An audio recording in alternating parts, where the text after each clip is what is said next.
അമ്മയുടെ മുന്നിൽ ആളാവാ നിക്കരുത്. സോറി, ഞാൻ അറിയാതെ പറഞ്ഞു പോയതാ. ഒരു കുപ്പി വെള്ളം വാങ്ങിട്ട് വാ. ഇപ്പൊ വാങ്ങിച്ചിട്ട് തരാം. 500 രൂപയാ, ശ്രദ്ധിച്ചു പോണം. ചേച്ചി ദാ വെള്ളം. ബാക്കി 450 താ.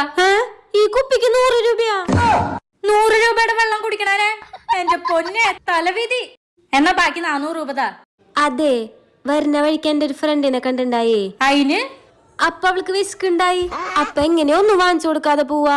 ശരി, ഒരു ചായ 2 സമോസയും വാങ്ങി കൊടുത്തിണ്ടാവും, അത്രല്ലേ? ബാക്കി താ. അല്ലല്ല, ചായ സമൂസ ഞാൻ കഴിച്ചു. അവക്ക് 200 രൂപയുടെ ബർഗർ മതി എന്നാ പറഞ്ഞേ. അപ്പൊ അത് വാങ്ങിച്ചു. 200?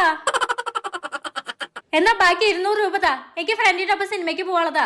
അല്ല ചേച്ചി, ഭയങ്കര വെയിലായിരുന്നൂല, പിന്നെ കൊറേ ദൂരം ഉണ്ടായിരുന്നൂല. അപ്പൊ എങ്ങനെയാ നടന്നു പോവാ? അപ്പൊ ഒരു ഓട്ടോ വിളിച്ചിണ്ടാവും. ഓട്ടോക്ക് എത്ര രൂപയാവും? 50 രൂപ. എന്നാലും ബാക്കി രൂപ താ. അല്ല, ഓട്ടോയല്ല, ടാക്സിയാ ബുക്ക് ചെയ്തേ.